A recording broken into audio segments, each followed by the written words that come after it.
அதிகாரம் 10.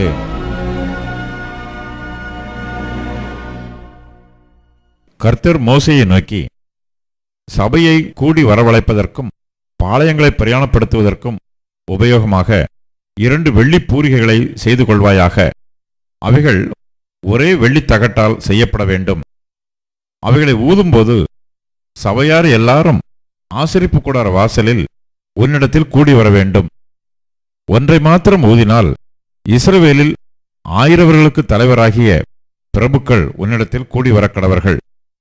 நீங்கள் அவைகளை பெருந்தொனியாய் முழங்கும்போது கிழக்கே இறங்கியிருக்கிற பாளையங்கள் பிரயாணப்பட கடவது.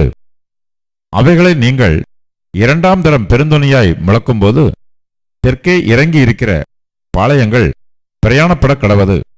அவர்களை பிரயாணப்படுத்துவதற்கு பெருந்தொனியாய் முழக்க வேண்டும். சபையை கூட்டுகிறதற்கு நீங்கள் ஊத வேண்டியதை அன்றி பெருந்தொனியாய் முழக்க வேண்டாம். ஆரோனின் குமாரராகிய ஆசாரியர் பூரிகைகளை ஊதக்கடவர்கள். உங்கள் தலைமுறை தோறும் இது உங்களுக்கு நித்திய கட்டளையாய் இருக்க கடவது. உங்கள் தேசத்தில் உங்களை துன்பப்படுத்துகிற சத்துருவுக்கு விரோதமாக யுத்தத்துக்கு போகும்போது பூரிகைகளை பெருந்தொனியாய் முழக்க கடவீர்கள். அப்பொழுது உங்கள் தேவனாகிய கர்த்தருடைய சமூகத்திலே நீங்கள் நினைவு கூறப்பட்டு உங்கள் பகைஞருக்கு நீங்களாகி ரட்சிக்கப்படுவீர்கள். உங்கள் மகிழ்ச்சியின் நாளிலும் உங்கள் பண்டிகைகளிலும் மாத பிறப்புகளிலும் உங்கள் சர்வாங்க தகன பலிகளும் சமாதான பலிகளும் செலுத்தப்படும்போது பூரிகைகளை ஊத வேண்டும். அப்பொழுது அவைகள் உங்கள் தேவனுடைய சமூகத்தில் உங்களுக்கு ஞாபகக்குறியாயிருக்கும். நான் உங்கள் தேவனாகிய கர்த்தர் என்றார். 2ஆம் வருஷம் 2ஆம் மாதம் 20ஆம் தேதியில் மேகம் சாட்சியினுடைய வாசஸ்தலத்தின் மீதிலிருந்து உயர எழும்பிற்று. அப்பொழுது இஸ்ரவேல் புத்திரர் சீனாய் வனாந்தரத்திலிருந்து தங்கள் பிரயாண வரிசைகளாய் புறப்பட்டார்கள்.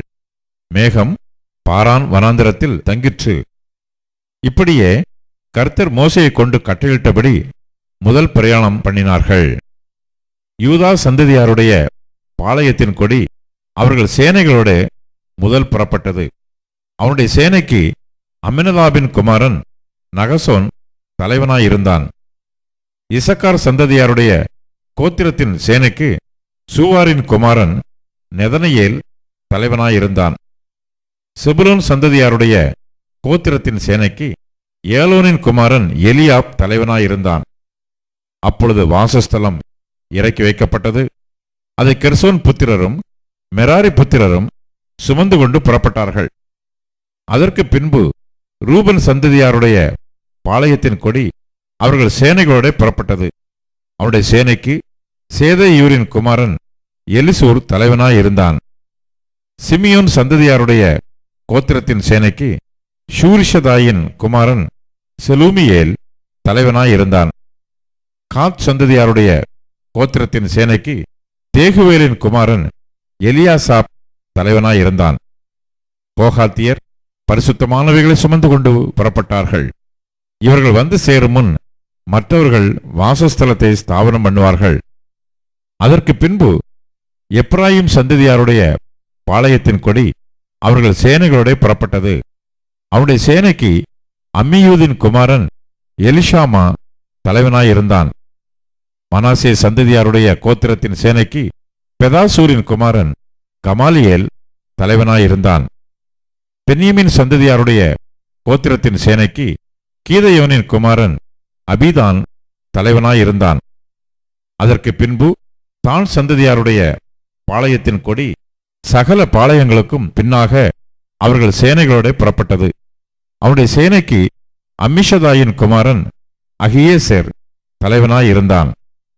ஆசேர் சந்ததியாருடைய கோத்திரத்தின் சேனைக்கு ஓகிரானின் குமாரன் பாகியேல் தலைவனாயிருந்தான். நப்தலி சந்ததியாருடைய கோத்திரத்தின் சேனைக்கு ஏனானின் குமாரன் அகீரா தலைவனாயிருந்தான். இஸ்ரவேல் புத்திரர் புறப்பட்டபோது இவ்விதமாய் தங்கள் தங்கள் சேனைகளின்படியே பிரயாணம் பண்ணினார்கள். அப்பொழுது மோசே தன் மாமனாகிய ரெகுவேல் என்னும் மீதியானுடைய குமாரனான ஓபாவை நோக்கி, உங்களுக்கு தருவேன் என்று கர்த்தர் சொன்ன ஸ்தலத்துக்கு நாங்கள் பிரயாணம் போகிறோம். நீயும் எங்களுடைய கூட வா, உனக்கு நன்மை செய்வோம். கர்த்தர் இஸ்ரவேலுக்கு நல்ல வாக்குத்தத்தம் பண்ணியிருக்கிறார் என்றான். அதற்கு அவன், நான் வரக்கூடாது, என் தேசத்துக்கும் என் இனத்தாரிடத்திற்கும் போக வேண்டும் என்றான். அப்பொழுது மோசே, நீ எங்களை விட்டு போக வேண்டாம். வனாந்திரத்திலே நாங்கள் பாளையம் இறங்கும் இடங்களை நீ அறிந்திருக்கிறபடினால் எங்களுக்கு கண்களைப் போல இருப்பாய். நீ எங்களுடைய கூட வந்தால் கர்த்தர் எங்களுக்கு செய்தருளும் நன்மையின்படியே உனக்கும் நன்மை செய்வோம் என்றான்.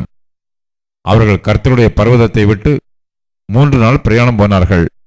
3 நாள் பிரயாணத்திலும் கர்த்தருடைய உடன்படிக்கை பெட்டி அவர்களுக்கு இளைப்பாறும் ஸ்தலத்தை தேடி காட்டும்படிக்கு அவர்கள் முன் சென்றது.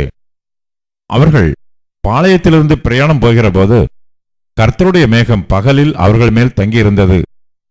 பெட்டியானது புறப்படும்போது மோசே, கர்த்தாவே, எழுந்தருளும், உம்முடைய சத்துருக்கள் சிதறடிக்கப்படுவார்களாக, உம்மை பகைக்கிறவர்கள் உமக்கு முன்பாக ஓடிப்போவார்களாக என்பான்.